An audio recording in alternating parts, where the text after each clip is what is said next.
Assalamualaikum warahmatullahi wabarakatuh. Bertemu lagi dengan Ustadzah Isna. Semoga kalian selalu dalam lindungan Allah Subhanahu wa taala dan mendapatkan keberkahan dari Allah. Sebelum kita memulai pembelajaran, jangan lupa berdoa.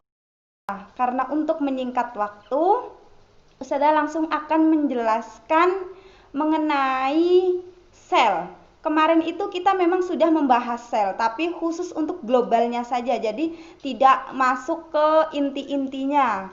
Nah, di dalam bab sel ini kita akan membahas mengenai organel-organel sel. Organel-organel sel itu apa? Organel-organel sel adalah bagian-bagian yang ada di dalam sel.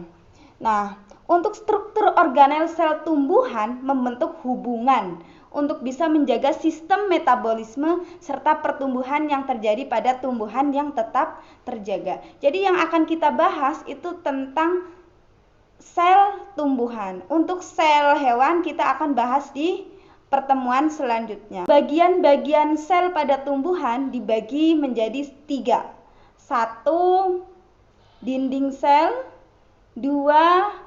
Membran sel, yang ketiga itu ada inti sel. Kemudian pada tubuh tumbuhan terdapat berbagai macam organel yang memiliki peranan sendiri untuk menunjang kehidupan tumbuhan.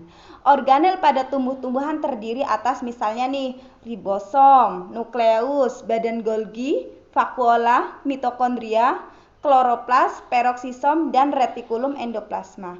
Nanti Ustadzah akan jelaskan satu persatu mengenai organel-organel tersebut. Organel sel yang pertama yaitu inti sel. Inti sel disebut juga dengan nukleus. Ini merupakan organel yang memiliki posisi paling dalam yang terdapat pada sel tumbuhan di dalam nukleus. Terdapat materi genetik tumbuhan berbentuk kromosom. Jadi kalau misalnya di tumbuhan, inti sel atau nukleus ini terletak di paling dalam, ya, di paling dalamnya. Itu jadi di intinya atau bisa dinamakan dengan nukleus. Fungsi utama dari inti sel ini adalah melakukan proses pembelahan untuk memenuhi proses metabolisme yang terjadi pada tubuh tumbuhan. Inti sel memiliki 2 selaput yang posisinya di dalam dan di luar. Ingat, inti sel mempunyai 2 selaput, inti sel luar dan dalam. Selanjutnya ada vakuola. Vakuola merupakan wadah. Jadi tempat yang digunakan sebagai lokasi penyimpanan sel. Vakuola memiliki ukuran yang lebih besar dibandingkan dengan bagian organel lainnya. Paling besar kalau di sel tumbuhan. Untuk kloroplas itu tahu kan?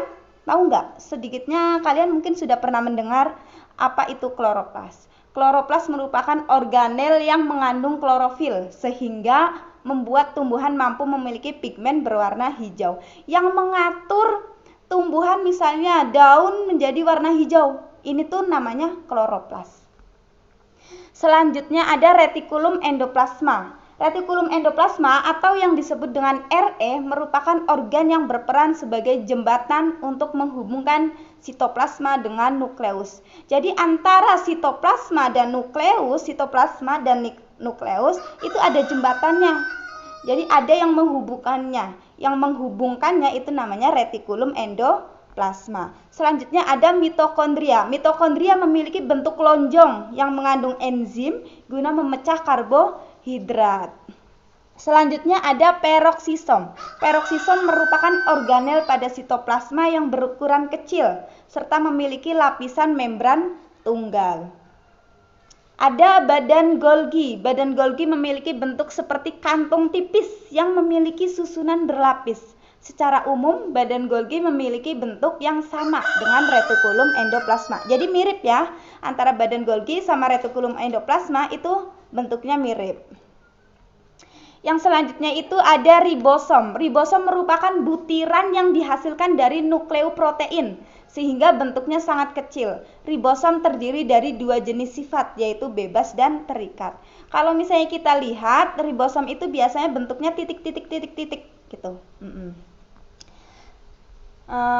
Ustadzah cukupkan, kurang lebihnya kalian bisa tanyakan ke kontak Ustadzah ataupun langsung di grup ya. Untuk tugas silahkan kalian gambar ya. Ini tugas satu aja. Gambar masing-masing dari organel sel. Misalnya ribosom gambarnya kayak gini, retikulum endoplasma gambarnya kayak gini. Silahkan nanti kumpulkan ke ketua kelas. Nanti ketua kelas yang akan mengirim ke Ustadzah langsung. Jadi nggak satu persatu kayak kemarin ya. Ustadzah cukupkan. Syukron halatimamikum. Wassalamualaikum warahmatullahi wabarakatuh.